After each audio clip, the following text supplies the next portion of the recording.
मित्रांनो नमस्कार. मी डॉक्टर शैलेंद्र देवळाणकर. मित्रांनो, आखातामध्ये अमेरिका विरुद्ध इराण हा जो संघर्ष चालू आहे तो एका भयानक दिशेने चाललेला आहे. सध्या जरी दोघांमध्ये शस्त्रसंधी असली, अमेरिकेने त्याचा एकतर्फी शस्त्रसंधीची घोषणा केलेली असली, तरी ह्या शस्त्रसंधीचा वापर दोन्ही पक्ष म्हणजे अमेरिका आणि इराण हे दोघंही जण काहीतरी मोठं करण्याच्या तयारीसाठी हा वापरता, ज्याला बाईंग द टाईम आपण असं म्हणतो. ह्या शस्त्रसंधीचा वापर कोणतं तरी मोठी कारवाई करण्यासाठी, एखादी मोठी ॲक्शन घेण्यासाठी दोघांकडनं वापर होतो आहे, अशा प्रकारची संशय यायला हा इतका वाव आहे. कारण ज्या पद्धतीच्या घोषणा किंवा ज्या पद्धतीचं सुतोवाच ह्या दोघांकडनं पण केलं जाते, विशेष करून इराणकडनं जे केलं जातं आहे, ते काहीतरी मोठ्या धोक्याच्या घंटेची सूचना देणारं आहे, असं आपल्याला म्हणावं लागेल. इराणची जी IRGC आहे, म्हणजे त्यांचे जे रिव्होल्युशनरी गार्ड्स आहेत, जे अमेरिकेच्या विरुद्ध, इस्रायलच्या विरुद्ध सध्या लढता आहेत आणि जो गेल्या 30-40 दिवसांपासूनचा हा जो संघर्ष चालू आहे, जो टिकून ठेवण्याचं काम ह्या IRGCने केलेलं आहे. या IRGCशी निगडीत एक न्यूज एजन्सी आहे आणि या न्यूज एजन्सीनी काल एक धक्कादायक बातमी दिलेली आहे आणि ती बातमी अशी आहे की आता इराण हा जो पर्शियन गल्फ असेल किंवा स्टेट ऑफ हॉर्मुझ असेल, यांच्यामधलं ज्या फायबर ऑप्टिकल केबल्स आहेत, म्हणजे ज्या अंडर सी केबल्स आहेत, ज्याला सब सी केबल्स असं म्हणतो, की त्या समुद्राच्या खालनं जाणाऱ्या आणि ज्या संपूर्ण आखातामधल्या इंटरनेटचा ज्या बॅकबोन म्हणून ओळखल्या जातात, त्यांच्या पूर्ण क्लाउड सर्व्हिसचा बॅकबोन म्हणून ओळखल्या जातात.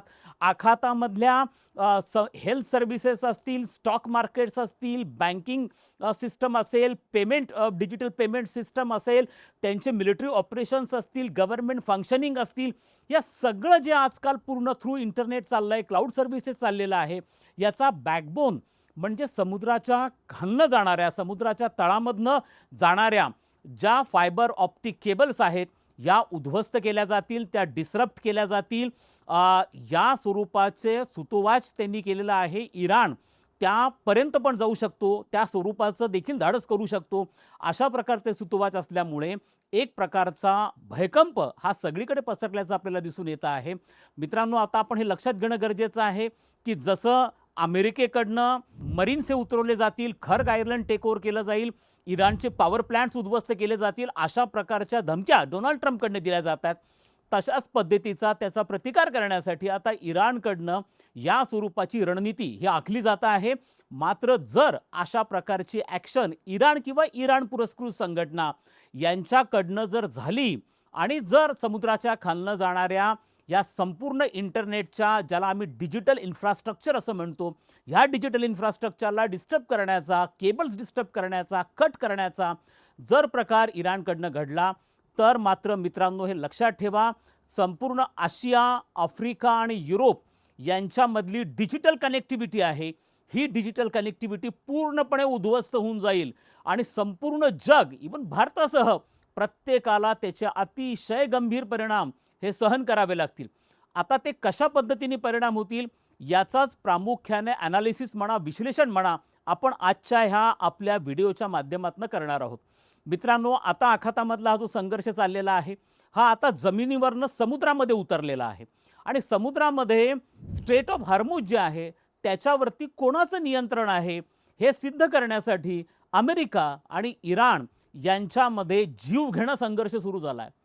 अमेरिकेने स्टेट ऑफ हॉर्मुझचं ब्लॉकेड केलं आहे, इराणने स्टेट ऑफ हॉर्मुझचं ब्लॉकेड केलं आहे. दोघंही हे सांगण्याच्या प्रयत्नामध्ये आहेत की स्टेट ऑफ हॉर्मुझवरती आमचं नियंत्रण आहे, आमचा कंट्रोल आहे. हे सांगण्यासाठी त्यांनी वेगवेगळ्या प्रकारच्या ज्या आता रणनीती आखायला सुरुवात केलेली आहे. यातनं हे दिसून येतं की हा संघर्ष केवळ ऑन पेपर थांबलेला आहे, हा प्रत्यक्षामध्ये सुरू आहे. अमेरिकेकडनं आणि इराणकडनं दोघांकडनं अशा स्वरूपाचे व्हिडिओज हे जारी केले जात आहेत की ज्यामध्ये या स्टेट ऑफ हॉर्मुझमधनं पास होणाऱ्या काही जहाजं हे इराणच्या IRGCनी कॅप्चर केलेले आहेत, ते टेकओव्हर केलेले आहेत. इराणचे IRGCचे सोल्जर्स त्याच्या आतमध्ये घुसतानाचे इराणकडनं काही व्हिडिओ प्रकाशित होताना दिसत आहेत. तर अमेरिकाकडनं देखील इराणच्या बंदरावरनं निघालेले जे व्हेसल्स आहेत ते आम्ही कशा पद्धतीने पकडतो आहोत या स्वरूपाचे व्हिडिओ येतात. हे दोघे जण हे दाखवण्याचा प्रयत्न करत आहेत की स्टेट ऑफ हार्मुजवरती आमचं राज्य आहे, आमची सार्वभौम सत्ता आहे.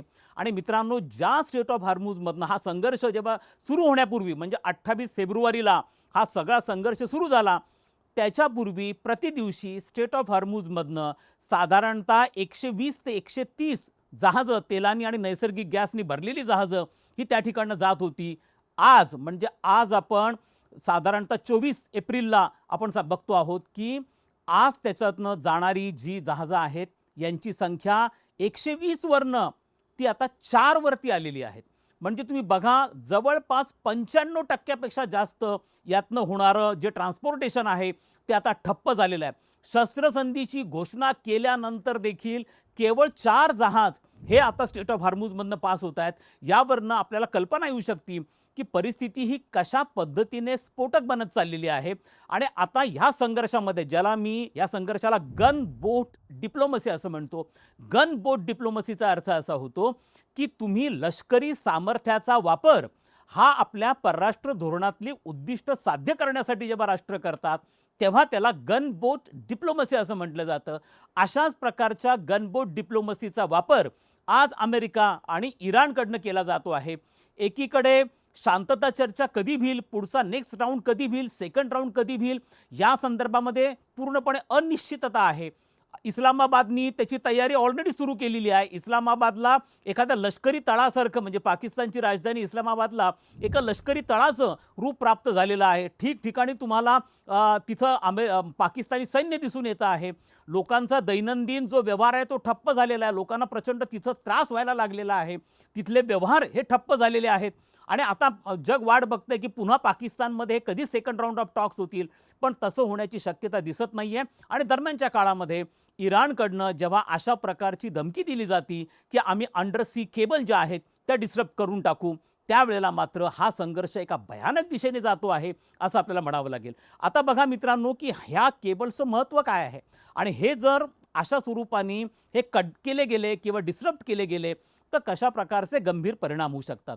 मित्रांनो, रेड सी जो आहे, जो रेड सीला प्रामुख्याने त्यातनं जाणारा म्हणजे हा जो आशिया, आफ्रिका आणि युरोप यांना कनेक्ट करणाऱ्या 90% ज्या केबल्स आहेत, ह्या केबल्स रेड सीमधनं जातात. त्यापैकी साधारणतः 30% केबल्स ज्या आहेत ह्या स्टेट ऑफ हार्मुजमधनं जातात. अर्थात याच्यातनं स्टेट ऑफ हार्मुजमधनं ज्या जातात, विशेष करून बहरीन असेल किंवा कतारचं आपण बघू, यामध्ये प्रामुख्याने इतकी कनेक्टिव्हिटी पर्शियन गल्फ बरोबर आहे. आज UAE असेल किंवा सौदी अरेबिया असेल, यांनी ज्या प्रकारचे AI हब्स तयार केलेले आहेत, या सगळ्यांचं अस्तित्व हे प्रामुख्याने या केबल्सवरती डिपेंडंट आहे. संपूर्ण आखातामधले जे इस्लामिक देश आहेत, या इस्लामिक देशांमधलं संपूर्ण डिजिटल इन्फ्रास्ट्रक्चर आहे, त्यांची क्राऊड सर्व्हिस आहे, त्यांचं बँकिंग असेल, हेल्थ सर्व्हिसेस असेल, गव्हर्नमेंट ऑपरेशन असतील, स्टॉक मार्केट्स असेल, हे सगळं डिपेंड करतं ह्या समुद्राखालनं जाणाऱ्या फायबर ऑप्टिक केबल्सच्या माध्यमातून. आणि जर ते डिस्टर्ब झालं तर आखातामधले सगळे व्यवहार हे सध्या पूर्णपणे ठप्प होतील. मात्र जर रेड सीमध्ये अशाच प्रकारचं ॲक्टिव्हिटी इराणकडनं झाली किंवा इराण पुरस्कृत संघटनेकडनं झाली तर मात्र युरोप अफेक्ट होईल, आफ्रिका अफेक्ट होईल आणि भारत देखील त्यामधनं अफेक्ट होईल.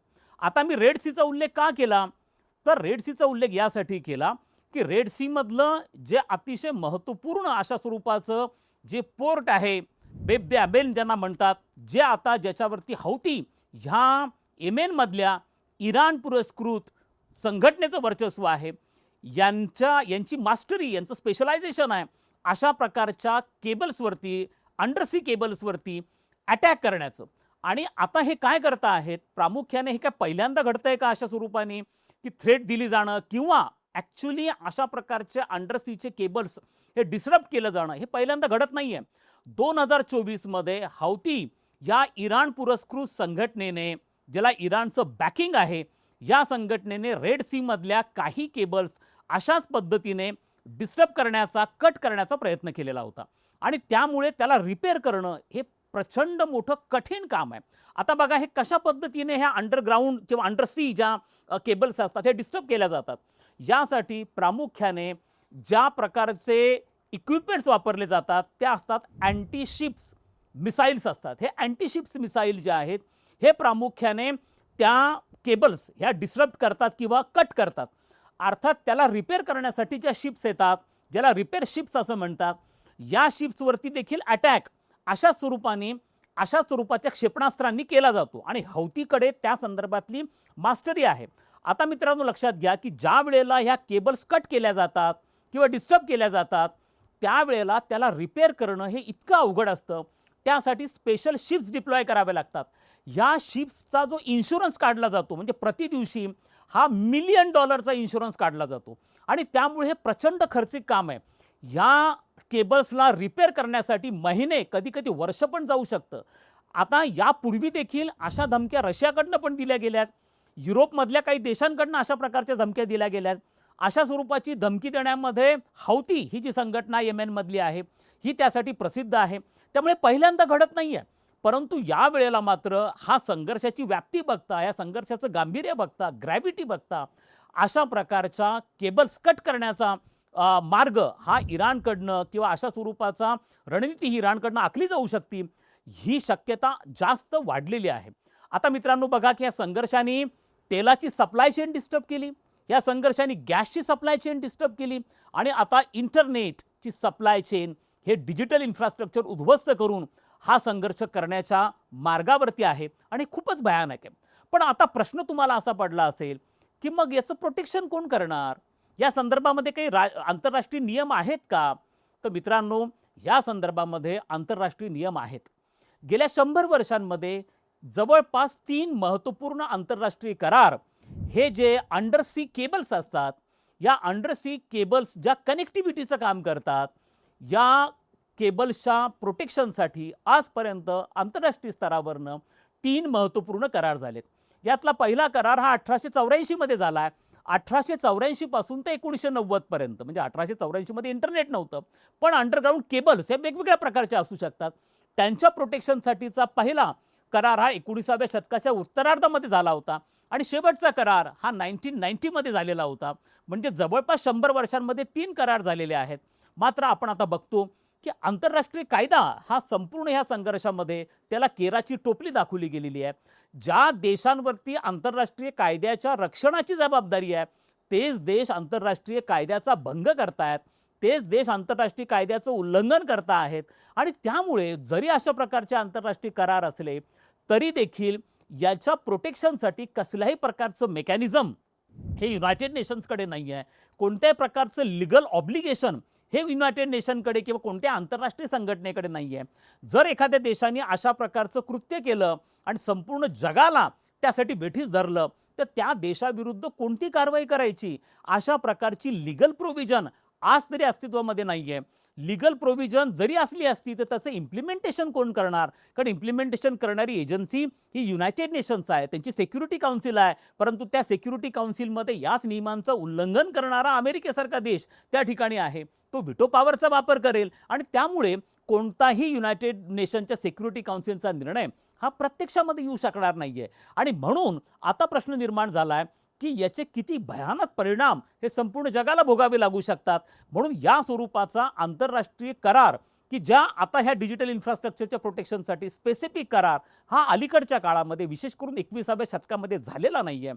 आणि त्यामुळे देश आता पुढे येऊन अशा प्रकारची धमकी द्यायला लागलेले आहेत आणि ज्यामुळे संपूर्ण जग हे ठप्प होऊ शकतं. आता मित्रांनो भारताच्या दृष्टिकोनातून जर आपण विचार केला तर या स्वरूपाने जर इराण किंवा इराण पुरस्कृत संघटना यांनी अशा प्रकारच्या अंडरसी केबल जर डिस्टर्ब केल्या, त्याची सप्लाय जो चेन आहे ती डिस्टर्ब केली, डिजिटल इन्फ्रास्ट्रक्चर उद्ध्वस्त केलं तर भारतावरती काही परिणाम होऊ शकतो का?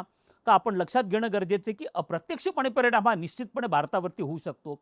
कारण असं आहे की आजच्या घडीला 90 लाख भारतीय हे आज आखातामध्ये राहतात. केवळ सौदी अरेबिया आणि UAE मध्ये दोन्ही मिळून 40 लाखांच्या वरती भारतीय त्या ठिकाणी राहत आहेत आणि त्यामुळे त्यांच्याबरोबर आपलं कंटिन्यूअस कनेक्टिव्हिटी आहे.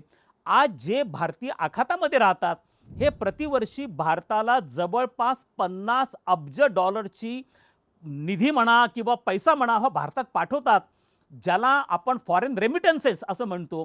$50 अब्ज हाच फॉरेन रेमिटन्स तुमच्याकडे RBIमध्ये, रिझर्व्ह बँक ऑफ इंडियामध्ये बॉन्डच्या रूपाने असतो आणि बऱ्याचदा तो आपल्या अर्थव्यवस्थेला स्टेबिलिटी प्रोव्हाइड करणारे जे अनेक फॅक्टर्स आहेत त्यापैकी एक फॅक्टर हा फॉरेन रेमिटन्सचा आहे, ज्याचा मुख्य स्रोत हा आखात आहे. त्यामुळे जर अशा स्वरूपाने आखातामधलं डिजिटल इन्फ्रास्ट्रक्चर पूर्णपणे ठप्प झालं तर अशामध्ये प्रकारे त्याचा परिणाम हा निश्चितपणे तिथल्या व्यापारावरती, उद्योगांवरती होणार आहे आणि जो मोठा फॉरेन रेमिटन्स भारतामध्ये येतो तो रेमिटन्सवरती त्याचा नकारात्मक परिणाम होणार आहे. त्याचप्रमाणे कनेक्टिव्हिटी जी आहे भारत आणि मिडल ईस्टमधली, ती कनेक्टिव्हिटी पूर्णपणे डिस्टर्ब होणार आहे. याचा परिणाम युरोपला भोगावा लागेल, याचा परिणाम आफ्रिकेला भोगावा लागेल. त्यामुळे आपल्या सगळ्यांची प्रार्थना ही असेल की अशा प्रकारची कोणती स्टेप आता घेतली जाऊ नये. कारण आता याच्यामध्ये मिलिटरी, अमेरिकेचं नौदल असेल, इराणची रिव्होल्युशनरी गार्ड्स याच्यामध्ये इन्व्हॉल्ड आहेत. पण जर अशा प्रकारचं डिजिटल इन्फ्रास्ट्रक्चर, जे अंडरसी डिजिटल इन्फ्रास्ट्रक्चर आहे, ते जर डिस्टर्ब झालं तर सर्वसामान्य नागरिकांपर्यंत हा संघर्ष पोहोचेल आणि सर्वसामान्य नागरिकांचं आज जग जे कनेक्टेड आहे हे प्रामुख्याने डिजिटली कनेक्टेड आहे आणि ते डिजिटल कनेक्टिव्हिटी जर उद्ध्वस्त झाली तर मित्रांनो, एअरलाईन्सपासून, हेल्थपासून, ॲग्रिकल्चरपासून प्रत्येक गोष्ट ठप्प होऊन जाईल. आपण आज नेहमी आपल्या दैनंदिन जीवनामध्ये मोबाईल असेल किंवा याच्यात इंटरनेट जर नसेल किंवा इंटरनेट अगदी काही सेकंद, काही मिनटं जरी नसेल तर कशा पद्धतीचे परिणाम होऊ शकतात हे आपण डे टू डे आपल्या जीवनामध्ये पाहत असतो. पण जर ह्या संपूर्ण केबल्स डिस्टर्ब झाल्या, त्याच्यावरती अटॅक झाला तर मित्रांनो, जगाला अतिशय गंभीर परिणाम सहन करावे लागतील. त्यामुळे आपल्या सगळ्यांच्या प्रेयर्स आणि अपेक्षा हीच असेल की लवकरात लवकर टॉक्स व्हावे आणि हा संघर्ष सुटावा.